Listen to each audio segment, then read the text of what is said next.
Olá, tudo bem? Vamos à nossa última aula sobre a biografia de Robert Reid Calley. Lembre-se, na perspectiva da missão da igreja.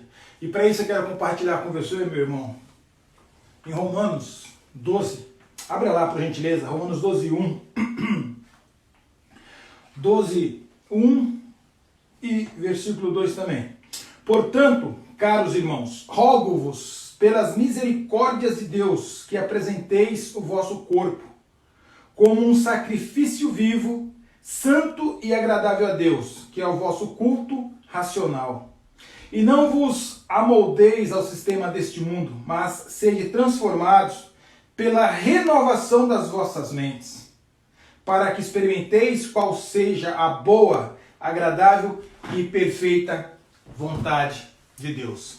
Pois bem, esses dois versículos me falam muito ao coração e eu espero que com a finalização desse nosso estudo eles também possam falar muito com você, ok? Então nós estávamos na última aula compartilhando sobre a vida de Calley e sua estratégia de evangelização nesse solo brasileiro, tá bem? E aí não podemos esquecer que ao lado de Calley, como sempre ao lado de um grande homem, é uma grande mulher. Então nós sabemos que Calley já havia sido casado com uma mulher anteriormente, que falecera, e aí ele contrai matrimônio com Sara, e juntos eles vêm para o Brasil, e aqui eles articulam todo um processo de evangelização na nossa língua nativa, e hoje vamos dar continuidade falando, sobre como ocorriam as coisas por aqui. Então aqui, como eu já falava antes com vocês, o catolicismo tinha os seus ritos, sacramentos, mediação entre Deus e o homem através do Papa, dos seus padres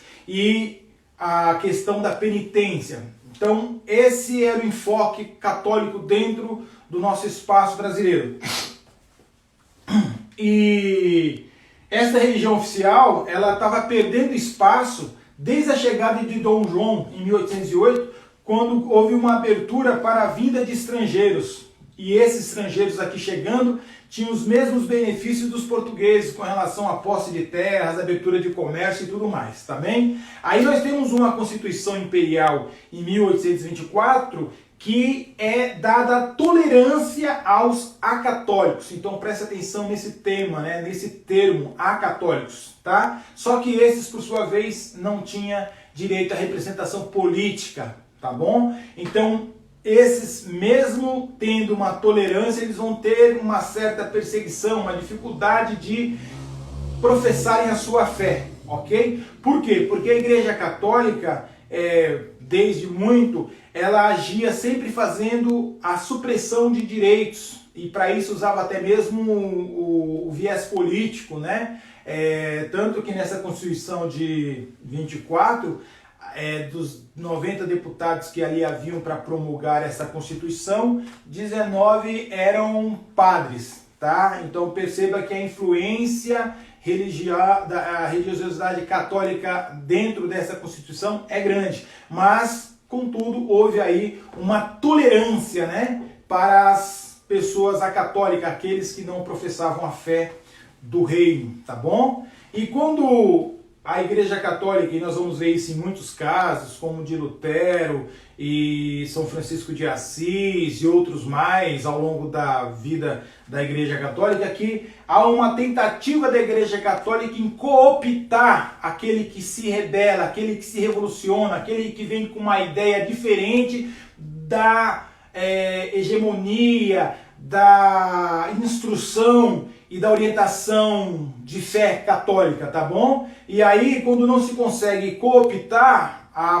próxima ação da igreja é excomungar, é expulsar, é denegrir a imagem, é colocar dentro da excomunhão. Lembre-se que na Ilha da Madeira, um jovem que se dizia não católico, porque somente nasceu de pais católicos, ele foi perseguido no fato de até a igreja determinar que o comércio não lhe vendesse, que as pessoas não lhe dessem água, não lhe dessem brasa.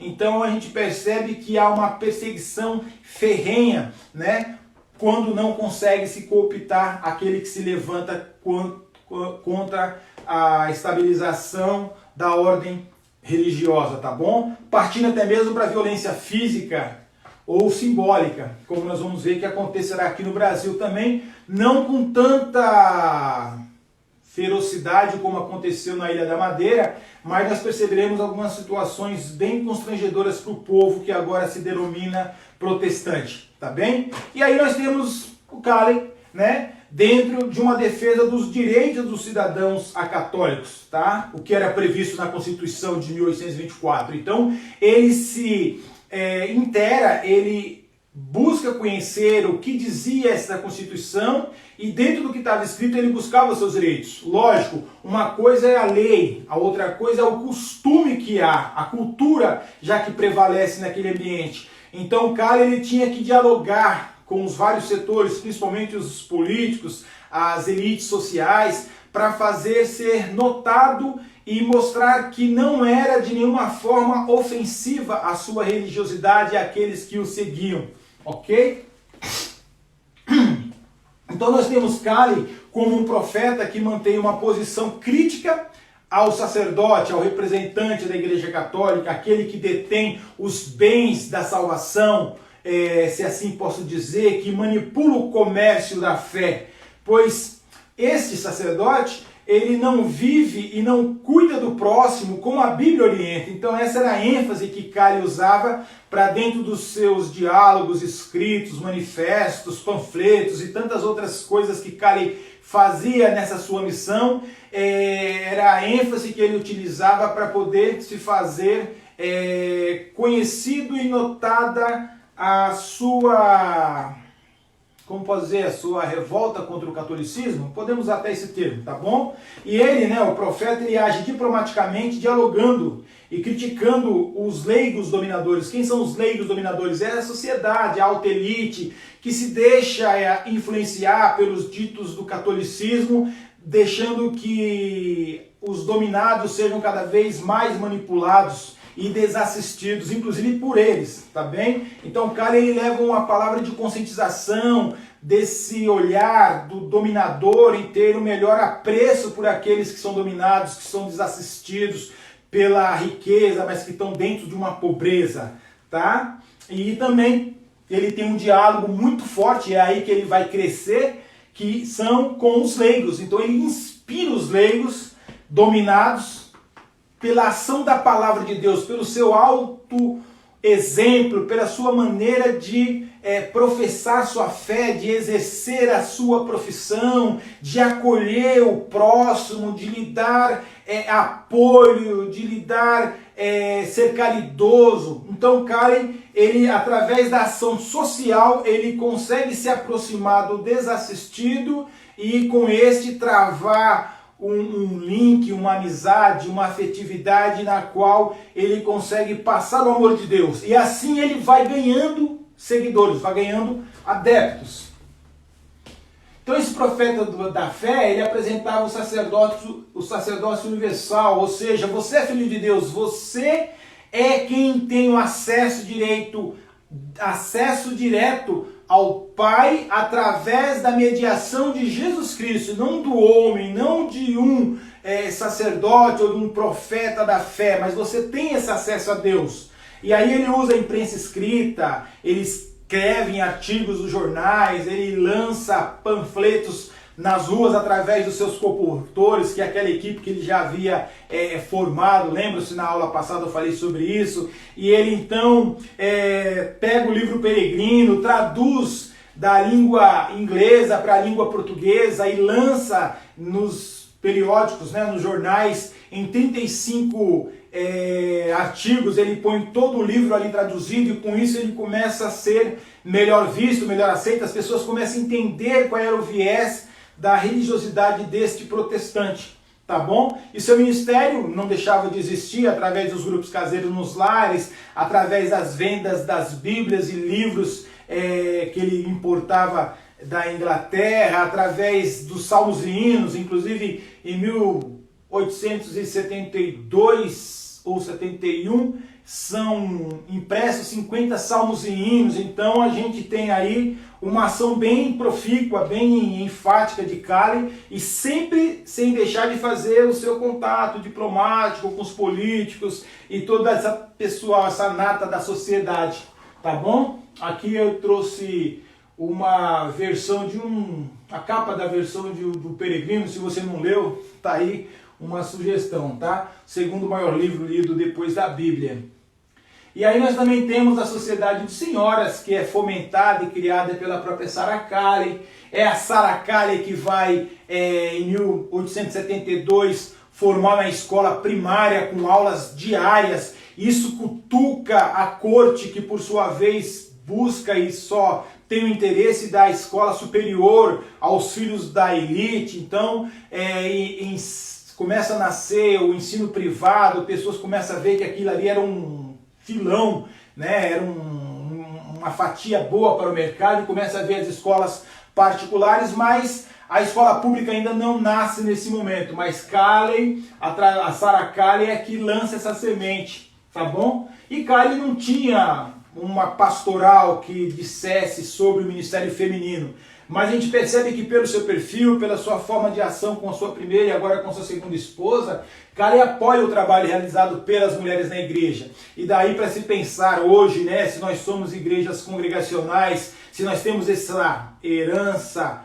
esse legado de Kalley, por que não haver um ministério feminino reconhecido, com pastoras até? Por que não? Né? Qual a diferença que há e o que as impede de ser?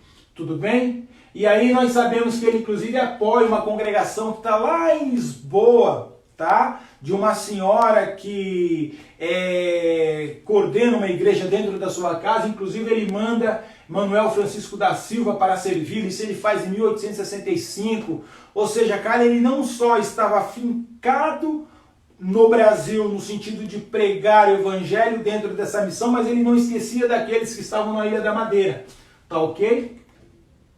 E tem esse episódio também, né? Kalley está no momento em que nós temos o movimento abolicionista, nós temos os que são contra o abolicionismo, e nós temos aí uma pressão da Inglaterra para que o país venha começar a industrializar-se e que havia necessidade de desfazer da escravatura, romper, né, com essa mácula, como já acontecia na Inglaterra, como já aconteceram lá nos Estados Unidos, na Guerra da Secessão, onde o Norte brigou contra o Sul. Então estava muito comentado, muito divulgado, os novos brasileiros que iam para Lisboa, Coimbra, para poder aprender. Eles aprendiam e voltavam com essas ideias abolicionistas. Inclusive Dom Pedro II, que é o que está na época em que Kalley está no Brasil,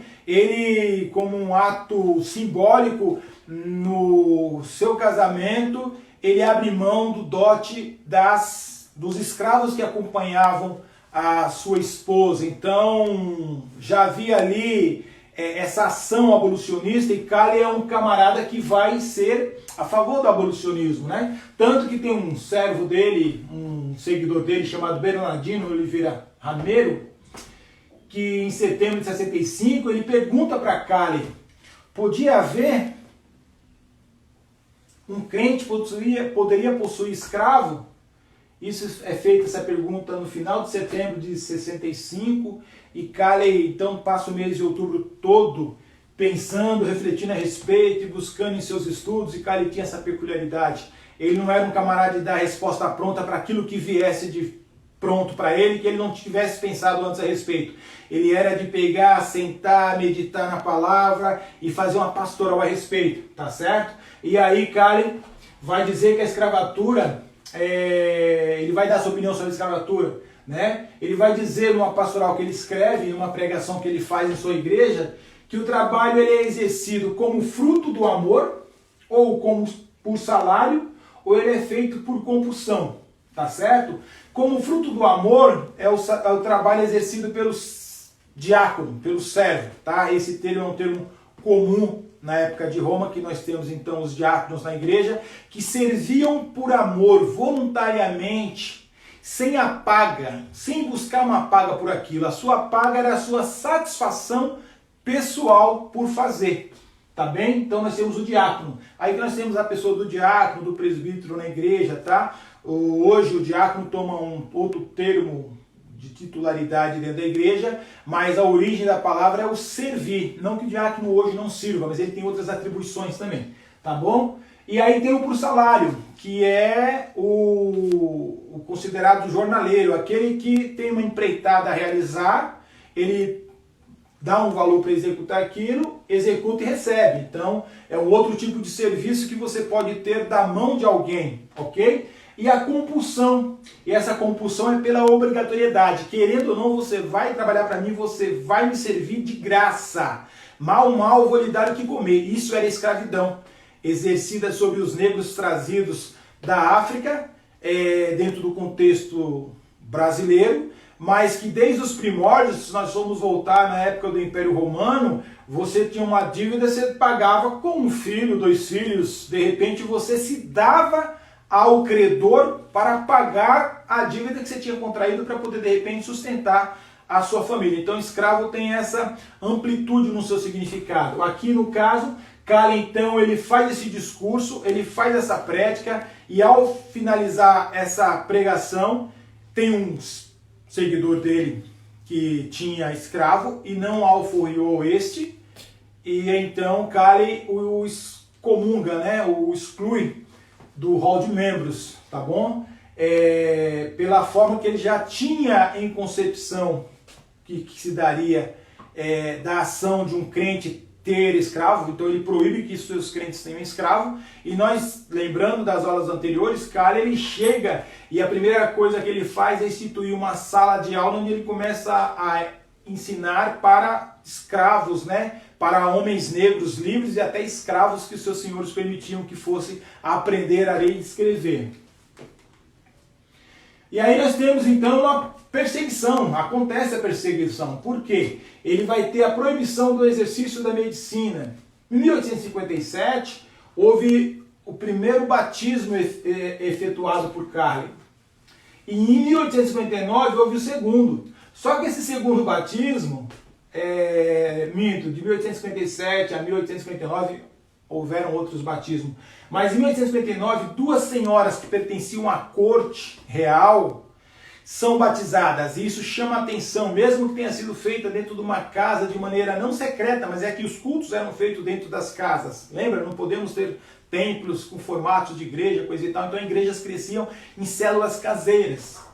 E ele então batiza essas 2 senhoras, mas, essas senhoras batizadas, novidade de vida, elas chegam na corte, elas dão um testemunho, elas explicam que elas são de uma nova fé, que agora elas são protestantes, então isso levanta um burburinho entre aqueles que eram católicos, como assim, o que está acontecendo? E o catolicismo começa a se preocupar, porque enquanto você perde o pobre, quem está preocupado em ganhar pobre, né? Então, mas quando se começa a perder os ricos, então a igreja então parte para cima e começa a perseguir. E você tinha uma igreja, uma religiosidade católica que era muito interligada com o poder do Estado, com o poder real. Então Caleb tem o exercício da sua medicina, da sua profissão proibida, mas ele busca, vai para o Rio de Janeiro, ele revalida de novo, ele escreve cartas abertas ao público, à Câmara dos Deputados, explicando como se dava, como era a sua fé, quem era ele, de onde ele vinha, o que ele fazia, fala das suas ações filantrópicas e tudo mais, e Caleb depois ele vai rever o seu direito de não só pregar, como inclusive fazer casamentos, tá certo? Isso se dá em idos de 59 e 60, mas em 73 novamente, numa igreja evangélica lá em Pernambuco, estou evitando de falar Igreja Evangélica Congregacional porque ainda não tinha esse nome, tá bom? Era Igreja Evangélica Fluminense e Igreja Evangélica de Pernambuco.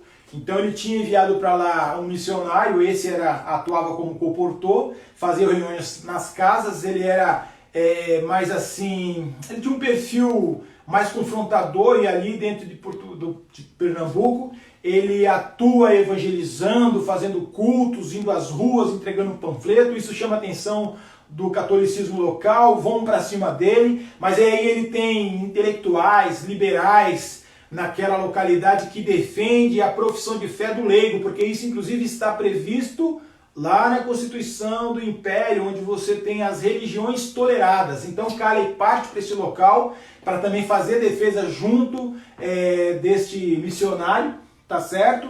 E lá ele sai e deixa inclusive a igreja fundada. Ele vai em um teatro, faz uma palestra explicando muitas coisas sobre a fé, sobre a Palestina por onde ele tinha passado algum tempo. Então Calley aproveitava os momentos que ele podia se apresentar nesses espaços para se fazer notado, para que a sua fé, a sua profissão religiosa fosse notada como algo amistoso, como algo bem-vindo, e nunca deixando de falar sobre o sacerdócio universal, esse poder que nós temos de falar com o Pai diretamente, sem intermediários. E isso chama a atenção, porque o catolicismo ele barra isso, né? O protestantismo, inclusive, é conhecido como o povo do livro, porque carrega a Bíblia embaixo do braço, se lê, é outra questão, mas carregava o livro que falava da sua fé e tinha como acessá-lo pela leitura, enquanto que os católicos, em sua maioria, não podia, e não que não pudesse, mas de repente não tinha esse acesso, tá bom? Não era fomentada pelos líderes religiosos da época. E aí nós vemos que o Calley parte em 1876 para a Escócia e deixa em seu lugar João Manuel Dias como seu pastor auxiliar. Então, em 75, ele é eleito, João Manuel Dias é eleito pastor auxiliar de Calley, e Calley parte embora em 1876, dado a gravidade da sua saúde, né? Ele fica doente e, por conta dessa doença, Calley agora busca voltar para sua terra natal, ok? Mas, desde 1863, por conta de um decreto imperial, Calley era reconhecido como pastor da Igreja Evangélica Congregacional Fluminense, ou de Niterói. Aqui, lógico, é uma foto bem recente, porque na internet e coloquei aqui, mas desde 1863 ele era reconhecido como pastor, tá bom? E ele trabalha em prol do Evangelho, até que em 1875 ele coloca um como seu auxiliar. Ele trabalha muito a questão deste auxiliar para assumi-lo, ele procura entre um e outro qual seria o mais coerente, o mais conveniente a assumir o seu posto. Já houveram um outro que ele havia colocado, mas não deu certo, porque veio com as ideias de pedobatismo, então ele tirou esse do seu raio de ação e procurou um que fosse formado e tivesse as convicções dentro das suas convicções. Ele articula 28 artigos, né, de defesa, né, da fé. Logicamente que esses 28 artigos são embasados na Bíblia, com vários versículos, ele dizendo por que crê em Deus Pai, Filho e Espírito Santo. Ele vai falar do batismo, ele vai falar da ceia, ele vai traçar muitos comentários, principalmente dentro daquilo que na época fervilhava contrariamente na religião católica. Então ele faz a sua defesa da fé através da declaração dos 28 artigos fundamentais da fé cristã, tá bom? E Calley não para por aí, tá bom? Ele volta para a Europa, vai para a Escócia em 76, lá ele se envolve com a Sociedade da Reforma Escocesa, ele se envolve com a Missão Médica de Edimburgo, e ele se envolve com a Sociedade Bíblica da Escócia, e não deixava de supervisionar as igrejas aqui no Brasil, tantas do Rio como também de Pernambuco, e por fim falece e é sepultado em 24 de janeiro de 1888. Mas Calley, mesmo de longe, ele era atuante, e no seu tempo e seu período aqui, ele buscou muito dar atenção ao próximo, ao desassistido. Ele forma em 1870 alguma coisa, uma sociedade de beneficência, num bairro que era muito deixado de lado pelas autoridades constituídas, tinha até quilombos, movimentos de quilombos naquele local, o pessoal era muito desassistido, e ele, dentro dessa sociedade de beneficência, ele procurava angariar fundos e dos seus próprios recursos, ele dava algum alento, algum tipo de assistência a essas pessoas. Sem esquecer os outros atos que ele fez quando ele chega no Rio de Janeiro, como participar da comissão sanitária, para poder erradicar o cólera. Lembra? Falei disso a semana passada. Enfim, essa é a história que nós temos de Robert Reid Calley, tá certo? Sabemos que ele não atuou sozinho, ele atuou com Sarah Punton Calley, e essa dupla tinha mais 5 ao seu lado que eram já professos cristãos, tarimbados, homens de carreira na fé, que se deram ao trabalho da evangelização no solo brasileiro. E agora a gente encerra então essa parte. Eu espero que vocês tenham gostado, tenham aproveitado. Quiserem fazer algum comentário, fiquem à vontade. Eu disse a vocês que eu me apoiei em alguns livros que falam sobre Robert Reid Calley, são muito escassos essas literaturas, por isso eu fiz esse tipo de estudo para ter um acesso maior a todos. E uma vez vocês gostando do que aqui foi apresentado, você logicamente poderá adquirir esses livros e ler com maior atenção, com mais tempo, ver outras particularidades, que a gente não traz todas as coisas dentro de uma aula, é impossível, né? Foram pesquisados 3, 4 livros para poder falarmos com vocês. Agradeço muito sua atenção e a semana que vem a gente volta com um novo tema, tá bem? Você vai saber qual é o tema da semana que vem. Com certeza a gente vai pegar o aprendizado do que nós tivemos nessa aula sobre a biografia de Calley e vamos trabalhar alguma questão no ramo da nossa ação enquanto filhos, profetas, missionários de Deus e as ações sociais que Calley executou, tá bom? Eu agradeço muito a sua atenção, a sua audiência e eu fico por aqui. Tenha um bom dia. Obrigado.